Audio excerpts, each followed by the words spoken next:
Oh, no real warning or anything, but I decided to go live and got a Bubba here.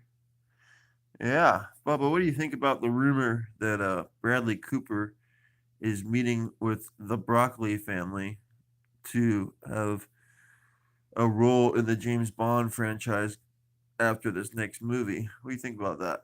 You think it's for a new spin-off movie, similar to how they've been talking about making a Money Penny movie, and then having him be the first Bond, you know, the first like equivalent of a Bond girl for her franchise, Bond boy, I guess you would say, or is Bradley Cooper in talks to become the next James Bond, to basically guarantee each James Bond movie to be $1 billion film?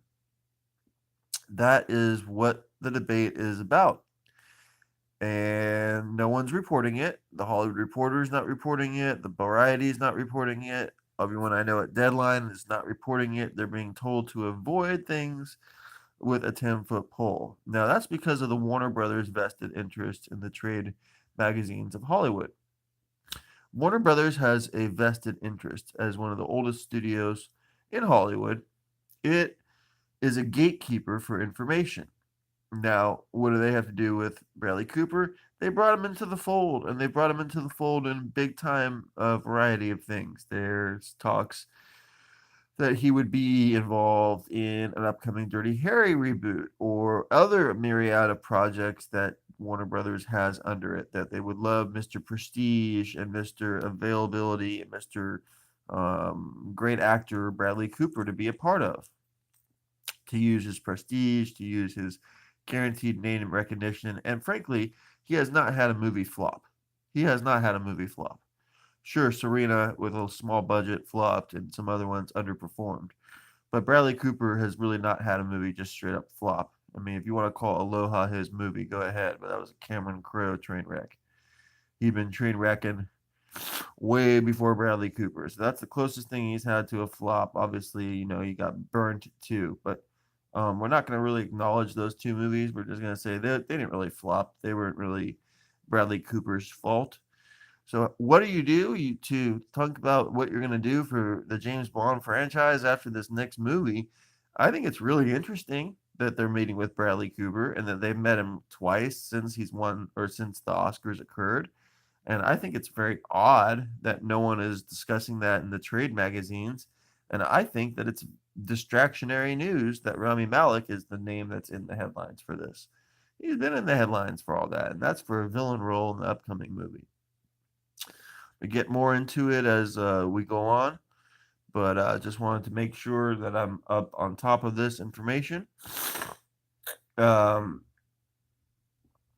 I have it on good word that Alec Baldwin has, even though, spoiler alert, he dies in Fallout, Mission Impossible Fallout, that he is not exactly dead within the franchise.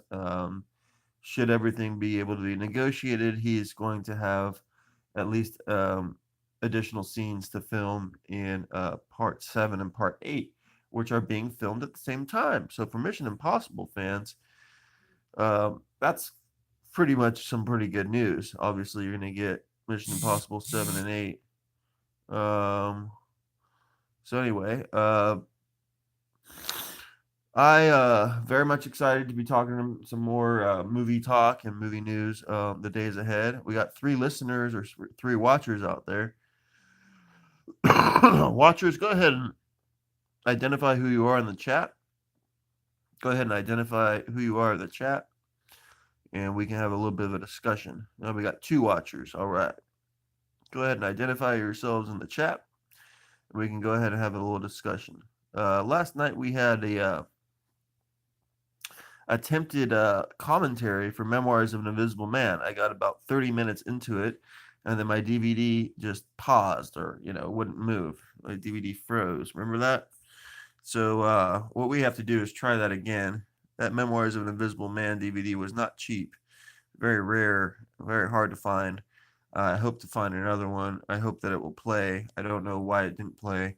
We'll just go from there. I'll try my best to do these commentaries. Two of them I tried to do, haven't been able to make it to the light of day yet. So trying to make sure that that works out. I think tonight I'm going to do some kind of live stream event and commentary. Maybe even try to set up a Google Hangout for others, and looking forward to it.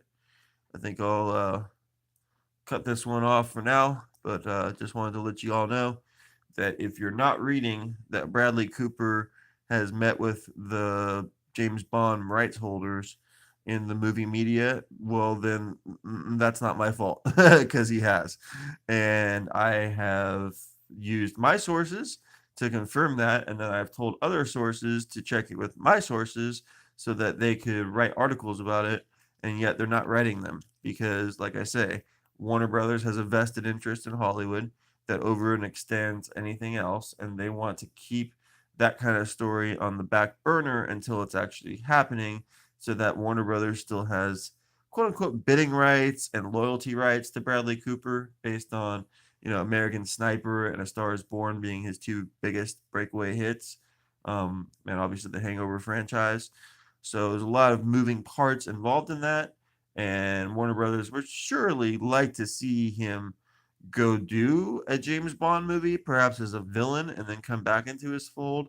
They're not really interested in seeing Bradley Cooper go do this three-picture deal to be the next James Bond, then jump back. It's because no one's ever used the James Bond franchise as a leapfrog. He's already a big star. He doesn't need the James Bond franchise, but he wants to build himself into James Bond, be the first American Bond, be great at doing so, be the box office champion of the Bond movies. There's a lot of prestige in that, and then come back into the world of prestige pictures again and continue his way of a director, writer, and producer. Sounds like a pretty smart idea if I was him. So anyway, I hope you all have a good day out there. I'm rooting for this to happen. I know that it is happening. You don't see it happening in the newspapers and the papers. Check my resume. I've been able to secure and know a lot of these stories before they happen. So I'm excited to see this become more of a headline probably in the next 6 or 8 months. And thanks for checking in. We're going to go ahead and cut this off for now. And like I say, I'll start back some more videos a little bit later. We try to do any